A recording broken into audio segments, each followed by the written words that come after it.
Ah, Cannes, where the Mediterranean shimmers like a spilled cocktail of sunlight and salt, and luxury drips from every corner like vintage champagne.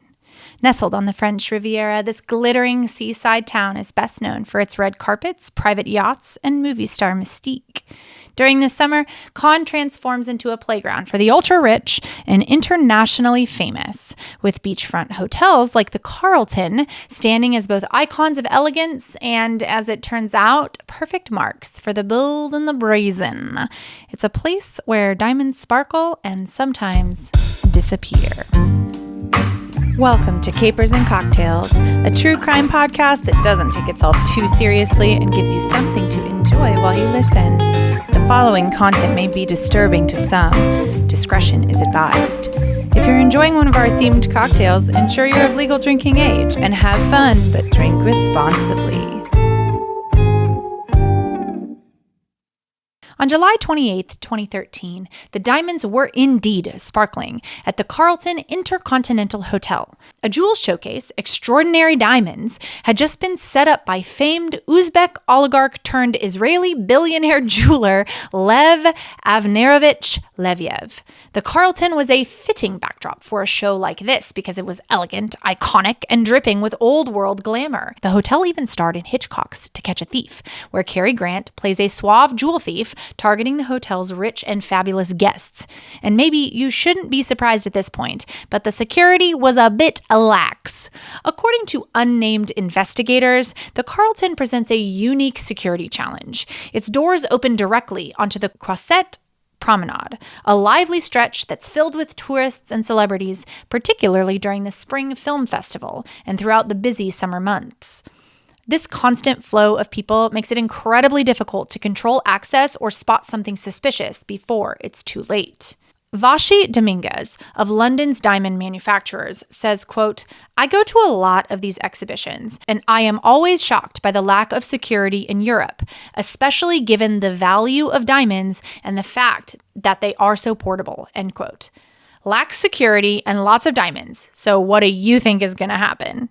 Spoiler alert. I guess not. You are listening to Capers and Cocktails, after all. Before we start slinging sparkly cocktails, I'm here again to ask you to share this podcast with a friend. Help me grow my listeners, because don't you know everyone loves cocktails and mocktails, don't they? Sure they do. There's something for everyone there, yeah, right?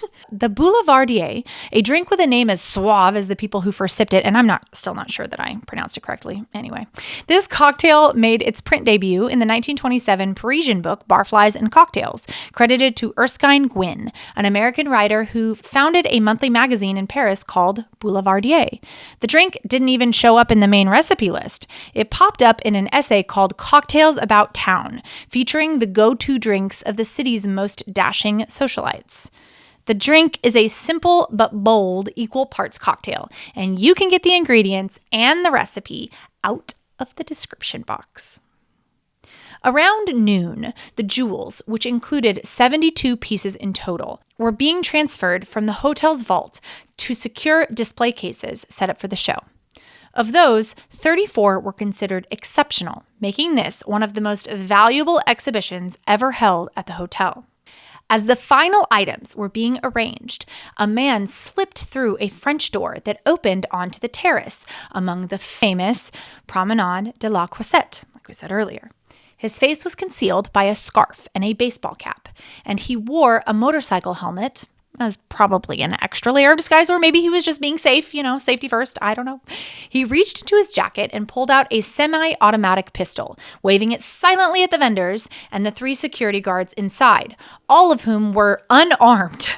Without firing a shot, the thief moved quickly. He grabbed a briefcase and a small box filled with jewels and dashed through the other side of the showroom. He jumped out of another large window, landing on the street just a few feet below. Though he actually stumbled and fell and dropped some of the loot, he was able to gather what he could, which was reportedly the most valuable items, and he fled on foot. He got out of there. Despite the location being one of the busiest and most high-profile spots in Cannes, no one even followed him.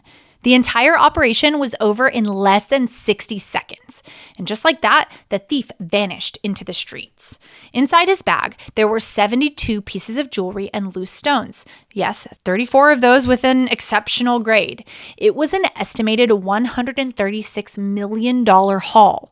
That's almost $200 million 2025 dollars. And it is the largest jewel theft in France's history.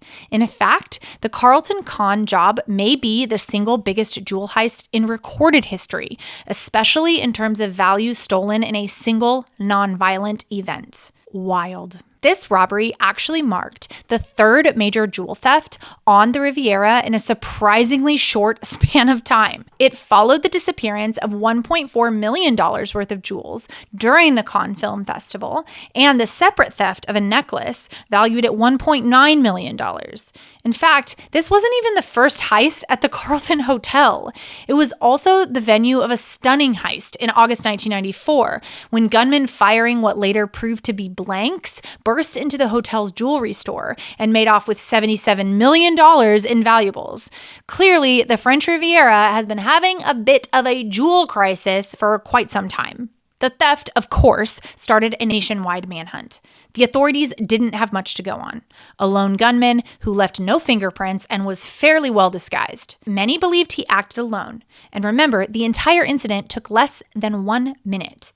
Basically, the only thing they knew was that the heister spoke perfect French, and they suspected he might have been a native Frenchman.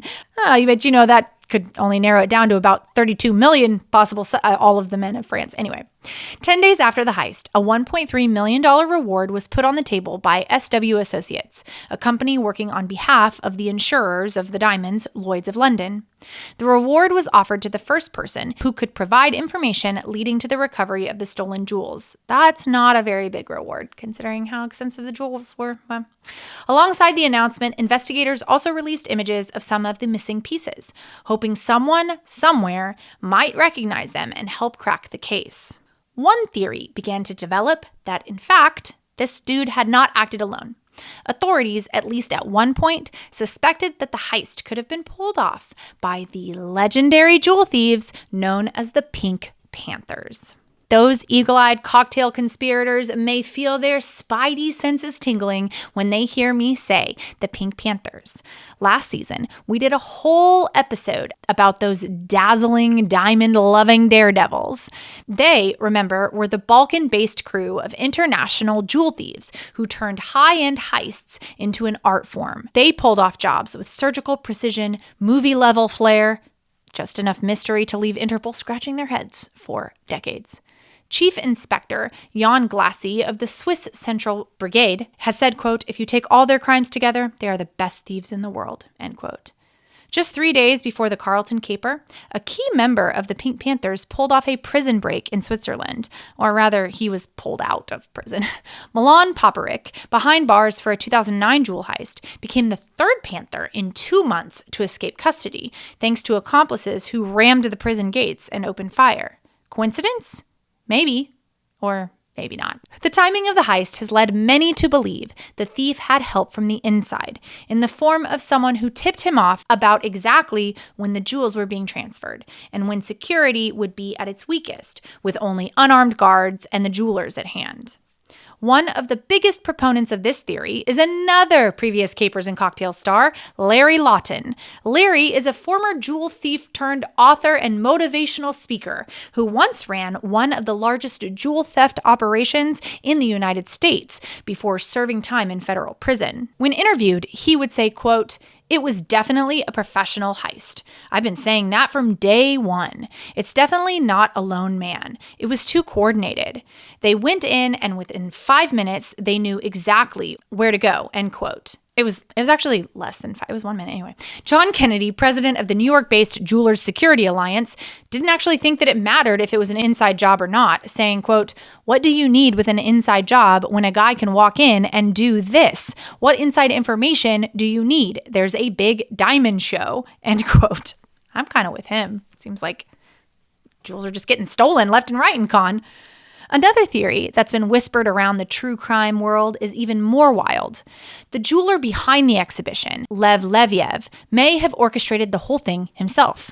Lev, a billionaire with control over every step of the diamond trade, from mining all the way to the final sale, had both the access and the expertise to make the theft happen. As someone who knew the precise timing of the vault transfer, he could have arranged for the diamonds to be stolen, recut, and quietly resold, all while cashing in on the insurance payout. Tragically, not long after police questioned one of Lev Leviev's accountants in connection with the heist, she fell to her death from a 10th-story window in Moscow. The incident was officially ruled a suicide. Coincidence? Maybe. Or maybe not. Or maybe, I don't know. As of today, no one has been even arrested for the crime, much less prosecuted. In France, the statute of limitations for prosecuting serious crimes is 20 years from the date the offense was committed. This period applies to offenses punishable by 15 years or more of imprisonment, which would encompass a high-value armed robbery like the Carlton jewel heist. Given that the heist occurred in July 2013, the standard 20-year limitation period would expire in July 2033. French authorities still have time to prosecute the perpetrator or perpetrators if they can ever even find them. But even if the thief were caught tomorrow, don't count on the jewels making some kind of grand return. Vashi Dominguez of London's diamond manufacturers put it bluntly, saying, quote, "By now, they'll have been cut and polished, their shape and size changed without altering the value too much, and nobody will be able to trace them back to the original gems.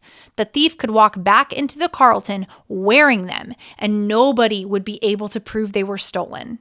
End quote. Sounds like the perfect crime to me. Thanks for hanging out with me. I'm always so surprised when I hear about modern crimes like this going unsolved. I'm convinced that it is more difficult than ever to commit crimes because of cameras being in every person's hands, advanced DNA technology and fingerprinting, and easily findable digital fingerprints. But I guess that some people are just bold enough to try anyway, and sometimes, maybe more than we care to admit, they get away with it too. Next week, a kidnapping. And not just any kidnapping, but a celebrity kidnapping. This one I knew nothing about before, and maybe you won't either. You'll just have to tune in. And until then, let's just say, Strangers in the Night takes on a whole new meaning. I'll see you next week. And remember, there are always alternatives to stealing a bunch of jewelry from a hotel in France. But I mean, groceries are kind of expensive right now.